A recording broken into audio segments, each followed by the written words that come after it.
قلبي غير الله نور محمد صلى الله.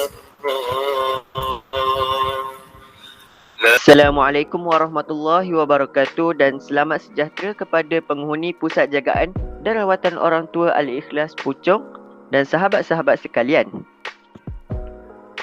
Terlebih dahulu diucapkan terima kasih kepada Pusat Jagaan dan Rawatan Orang Tua Al-Ikhlas dan seluruh penghuninya yang sudi menerima dan menghadiri program yang kami anjurkan ini, yang diyakini bermanfaat dalam menimbulkan suasana harmoni dan ikatan kukuh antara anak-anak muda dan warga emas. Izinkan saya berpantun bagi memulakan majlis pada pagi ini. Bunga melati tumbuh melata, sayang merebah di pohon cemara. Assalamualaikum mulanya kata, saya sembah pembuka bicara. Ingin rasa memakan kari cendawan batang keladi. Girang rasa tidak terperi, bertemu tuan yang baik budi. Kalau pergi Tanjung Keramat nak manis jangan diangkat. Bersama kita memohon rahmat, moga majlis mendapat berkat. ربنا بالإيمان ولا تجعل في قلوبنا غلا للذين آمنوا ربنا إنك رؤوف رحيم ربنا آتنا في الدنيا حسنة وفي الآخرة حسنة وقنا عذاب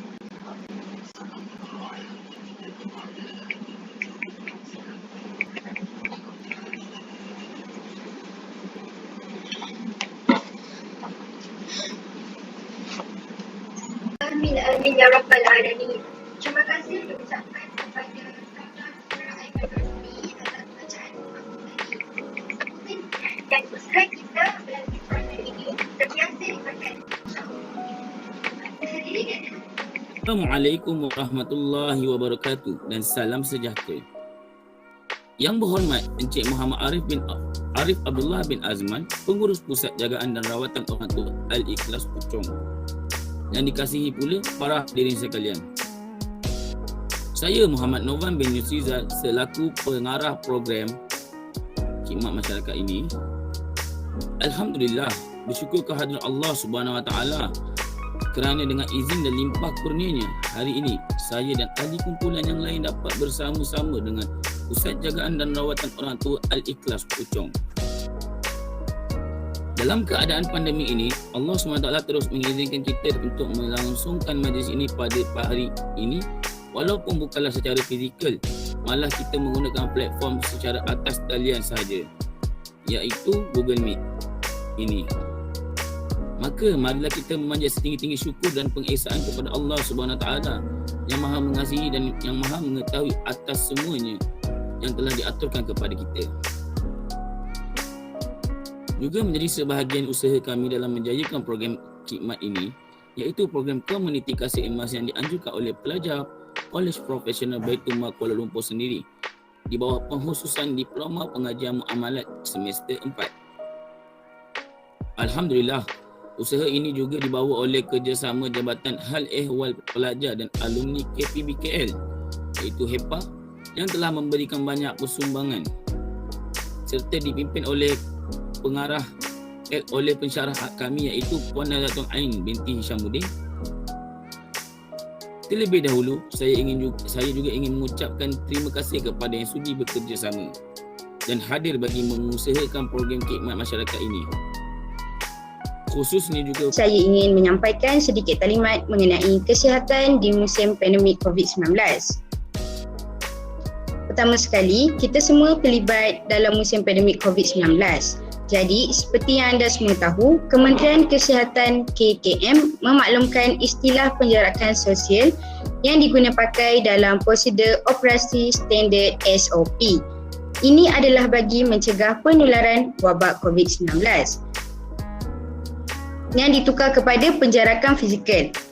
Jadi, kita perlulah menjaga jarak antara satu sama lain bagi mengelakkan penularan virus COVID-19 ini terus berlaku. Seterusnya, penularan COVID-19 boleh dicegah dengan menjaga kebersihan diri. Contohnya, seperti mencuci tangan dengan lebih kerap, menggunakan air dan juga sabun. Kadang-kala kita selalu leka dengan kebersihan tangan kita. Lagi-lagi urusan seharian kita. Pasti ada saja yang kita menggunakan tangan kita untuk memegang sesuatu benda ataupun barang. Jadi dalam keadaan penularan ini berlaku, kita lagi diperlukan untuk menjaga kebersihan tangan kita. Bahkan setakat membasuh menggunakan air saja, perlulah diingat juga cara membasuh tangan dengan betul dan tepat. أعوذ بالله من الشيطان الرجيم بسم الله الرحمن الرحيم ياسين والقرآن الحكيم إنك لمن المرسلين على صراط مستقيم. Ada soalan nak tanya. Nama saya Nur Aisyah bin Jamaluddin. Soalan saya, adakah kita perlu berjaga-jaga seperti sentiasa menggunakan hand sanitizer walaupun hanya duduk di rumah? Terima kasih. Okey, terima kasih atas soalan yang diberikan kepada saudari Aisyah. Atas soalan beliau, saya akan menjawab. Sudah semestinya kita perlu menjaga diri kita walaupun kita hanya duduk di rumah. Hal ini kerana terdapat beberapa kes di mana barang yang dihantar ke rumah kita boleh juga sudah terkena virus COVID-19. Oleh itu, kita perlu memakai hand sanitizer sebelum dan juga selepas mengambil barang di luar rumah, di pintu pagar rumah masing-masing. Adakah soalan saya menjawab? Ada. Terima kasih. Terima kasih. Assalamualaikum. Terima kasih atas undangan dan program yang dibuat. Bismillahirrahmanirrahim. Alhamdulillahirabbil-alamin. Wassalatu wassalamu ala asyrafil anbiya wal mursalin wa ala alihi wa sahbihi ajma'in. Terlebih dahulu saya nak ucapkan terima kasih lah pada semua yang terlibat dalam program ni. Sama-sama kita bersyukur pada Hadrat Ilahi dengan limpah kurnianya dapat sama-sama hadir pada majlis hari ini. Saya nak ucapkan terima kasih kepada pihak Kolej Profesional Baitul Mal kerana adakan program kebajikan masyarakatan ni, Hero Community Kasih Emas, betul untuk mengumpul dana pada Pusat Jagaan dan Rawatan Orang Tua Al-Ikhlas yang saya bantu uruskan ni. Pada pensyarah pun saya nak ucapkan terima kasih kepada saudara-saudari mahasiswa dekat sini. Dia sebenarnya dalam program dalam kehidupan seharian kita ni, kalau kita tengok hari ni memang negara Malaysia ni dah jadi negara tua lah, memang ramai warga emas pada hari ini. So bila kita adakan program-program macam ini menunjukkan yang kita cakna lah pada realiti kehidupan pada hari ini. Yang tua dihormati, yang muda disayangi. Syabas saya ucapkan kepada semua. Semoga Allah Subhanahu Wa Taala mengajari kita semua dengan balasan syurga, insya-Allah. Assalamualaikum, terima kasih. Tetamu jemputan kita hari ini Encik Muhammad Arif Abdullah, wakil daripada Pusat Jagaan Al-Ikhlas Puchong. Jadi kami daripada wakil KPB amat mengucapkan terima kasih kerana dapat meluangkan masa bersama kami dalam sesi Google Meet inilah. Jadi saya ingin bertanya, keadaan di sana, keadaan Encik dan warga yang berada kat sana, adakah semua sihat-sihat atau baik keadaan di sana? Alhamdulillah, kami di sini sudah divaksin. Ada yang dah dapat 2 dos, ada yang 1 dos lah. Sekarang kami ada lebih kurang 45 warga emas dekat sini. Perempuan ada 23, lelaki ada 22. Kebanyakannya warga emas kami yang di keuzuran lah, maksudnya yang terlantar, bedridden lah, kebanyakannya ada masalah sakit stroke. Dia orang tua ni dia memang dah sakit lah, maksudnya dia memang ada masalah kencing manis, ada stroke, ada yang ada dementia, Alzheimer, maksudnya nyanyuk lah kan.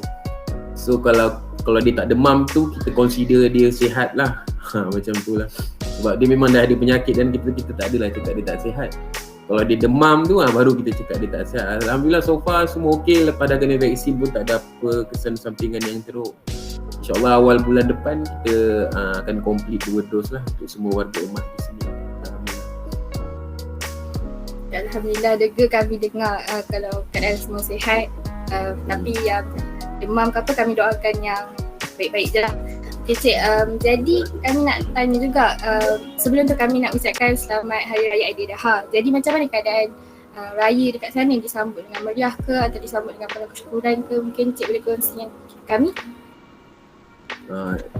Biasanya kita ada buat korban lah. Tahun ni kita tak buat korban. Tapi itulah, kita dapat daging memang banyak orang bagi dalam tempoh 3 hari tu. Sampai tak muat peti ais, memang kita kena kongsi dengan orang lain lah sebab orang bagi. Sebab orang tak bagi tahu sebelum bagi tu. So kita kena manage benda-benda tu lah. Alhamdulillah. Sumbangan, Alhamdulillah orang Malaysia memang banyak menyumbang.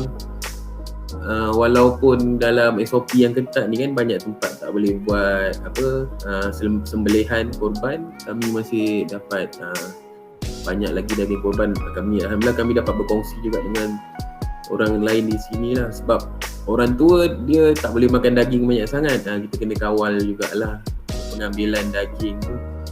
Sebab nanti darah dia tinggi kan.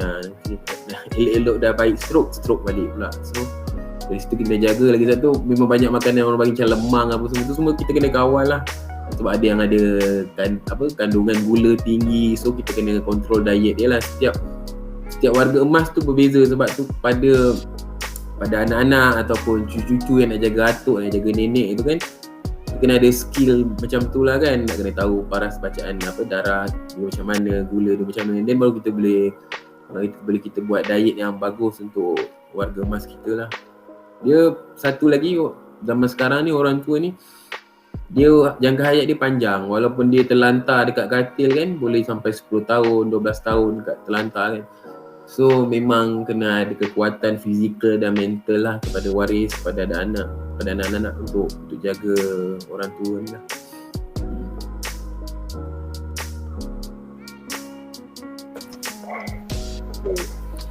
Okay, baik.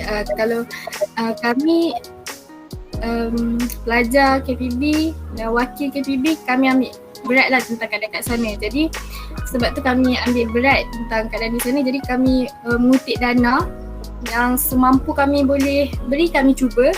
Jadi dana sekarang masih lagi dalam proses pengumpulan. Jadi paling selewat-lewatnya akhir bulan Julai ni kami cuba serahkan kepada pihak pusat jagaan ahli kelas ni lah. Jadi nanti pengarah program kami akan confirmkan balik akaun bank pusat sana untuk kami transfer. Dalam pandemik COVID-19 ni, apa yang kami mampu transfer secara online. Kalau tak seboleh-bolehnya memang kami akan melawat lah keadaan di sana. Tapi keadaan macam ni kami mampu beri yang tu je lah. Dulu meriah lah, dulu boleh keluar masuk bebas kan. Sekarang memang SOP KKM tak benarkan kami untuk menerima pelawat dan sukarelawan. Kalau tak dulu, kita ada banyak sukarelawan lah, terutamanya pada hari Sabtu Ahad ni kan, kita ada banyak sukarelawan. Tapi sebab sekarang keadaan COVID ni, kita nak jaga warga emas kami. Sebab ada ramai kat sini kan, so kita kena jaga. Alhamdulillah so far kami punya staff pun tak ada yang kena COVID. Warga emas kami pun tak ada kena COVID. Memang kita jaga SOP. Kami cuba usaha jaga SOP sebaik mungkin lah. Sekarang pun kami dalam proses nak bangunkan satu tempat lagi yang baru sebab sini dah penuh. InsyaAllah lah, kalau dana-dana macam ni memang sangat membantu kami lah untuk kumpul, untuk bangunkan lagi satu tempat yang baru. Sebab nak buat tempat yang baru ni kos dia besar. Kami mungkin buat berperingkat lah. Kalau kita nak buat terus yang besar tu memang kita tak mampu. So kita akan buat bermula, orang kata by stage lah, stage 1, stage 2. InsyaAllah ada tempat baru boleh menjaga lagi ramai warga emas yang mungkin yang dah abandon ataupun yang tak ada waris, insyaAllah. Betul, insyaAllah. Kami cubalah. Apa-apa pun kami doakan semoga kesihatan makcik-makcik yang kat sana, staff di sana semua dalam keadaan baik lah, insyaAllah. Itu saja dari saya. Terima kasih. Baiklah, saya nak tujukan soalan ni kepada saudari Safia. Ada tak? Boleh tak kenalkan diri, asal dari mana?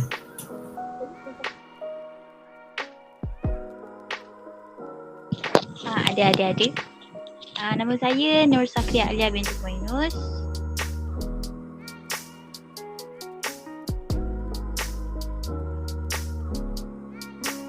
Dari Selangor. Okey. Nak tanya, Safia suka belajar kelas fizikal, kelas online? Fizikal. Okey, beri 3 sebab kenapa suka kelas fizikal. First, bila jumpa kawan. Second, bila belajar tu adalah suasana belajar. Tadi kan cakap jumpa kawan kan. Tu kursi meja semua, belakang depan semua ada. Lepas tu boleh jumpa lecturer, pensyarah kita. Lepas tu kalau kita tak faham, kita bolehlah tanya dia. Senang kita nak faham. Kalau online, sebaliknya lah, susah. Kadang-kadang line tu putus-putus, kadang-kadang line memang tak ada. Nak masuk kena kick. Macam tu. Nak jumpa kawan pun kena tengok mata ke mata macam tu je. Nak bual-bual pun lambat. Kadang-kadang cakap benda lain, keluar benda lain. Terima kasih Cik Adib. Jadi soalan saya seterusnya ditujukan kepada saudara Amir. Ada di situ saudara Amir? Amir kan?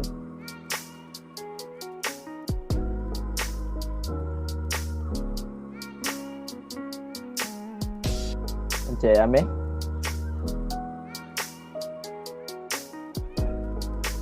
Okey, tak apalah. Itu seterusnya saya tuju kepada Encik Iqmal lah. Encik Iqmal ada Encik Iqmal? Ada. Betul Encik Iqmal. Jadi boleh kenalkan diri Encik Iqmal? Okay, nama saya Iqmal Hakim bin Hairul Nizam. Asal daripada Pahang tapi menetap di Kuala Lumpur. Okay, sebelum saya tanyakan soalan, Encik Iqmal dah duduk kat rumah dah berapa lama dah Encik Iqmal? Dah tak keluar? Dari dah berbulan kot duduk rumah ni. Main game bersama Cik Salisi dia. Okey, disebabkan Encik Iqmal duduk lama kat rumah, mesti Encik Iqmal rasa bosan kan. Jadi apa yang Encik Iqmal buat untuk yang cara kreatif untuk hilangkan rasa bosan Encik Iqmal yang duduk di rumah? Kalau menurut saya duduk rumah ni, saya buat kerja macam menolong ibu bapa, seperti jemur baju. Selain tu, kalau masa lapang pula, saya kadang-kadang buat kerja, assignment ataupun menonton Netflix lah, macam tu lah. Oh, hebat sungguh Encik Iqbal. Jadi terima kasih kepada Encik Iqbal. Dan selamat sejahtera. Terima kasih kepada Tuan Jurnalis dan juga MC. Dan selamat sejahtera kepada Tuan Arif. Saya Muhammad Hafizuddin daripada kelas DPM 6A dan saya mewakili pelajar daripada DPM 4A. So pada hari ini saya akan bagi terang sedikit kebaikan kenapa program ni kita orang jalankan. So pertama sekali program ni kita orang jalankan untuk memupuk perasaan lebih bertimbang rasa dan keprihatinan terhadap komuniti di persekitaran. Selain itu ianya untuk mengaplikasikan pengetahuan, kemahiran dan amalan nilai sivik dalam diri setiap individu. Dan ia juga memberikan sumbangan dalam bentuk tenaga, pengetahuan serta kemahiran. Selain itu juga, ia juga membentuk kepribadian dan juga memahami konsep kerjasama serta tolong-menolong antara satu dengan yang lain. Oleh itu, program ini juga dijalankan untuk memupuk semangat hidup bersama dalam suatu komuniti tanpa mengira agama, bangsa, kepercayaan dan juga ideologi. Para hadirin sekalian, besarlah harapan saya agar program yang dirancang ini akan mampu memberi manfaat kepada semua pihak dan dapat memberi kesedaran mengenai program khidmat masyarakat dalam kalangan kita, khususnya mahasiswa dan mahasiswi. Saya mewakili pihak penganjur berharap agar majlis pada kali ini dapat memberi manfaat kepada semua pelajar dan tetamu yang hadir. Semoga majlis ini dapat mengeratkan hubungan kita dan matlamat program kali ini dapat dicapai. Program khidmat masyarakat ini adalah aktiviti yang bermanfaat kepada pelajar. Khidmat masyarakat ialah kerja-kerja kemasyarakatan yang dilaksanakan secara berkumpulan dan mempunyai matlamat serta tujuan tertentu.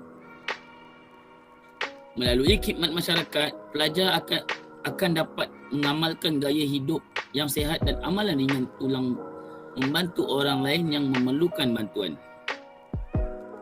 Selain itu, ia juga dapat membentuk kepribadian dan memahami konsep kerjasama serta tolong-menolong antara satu sama lain.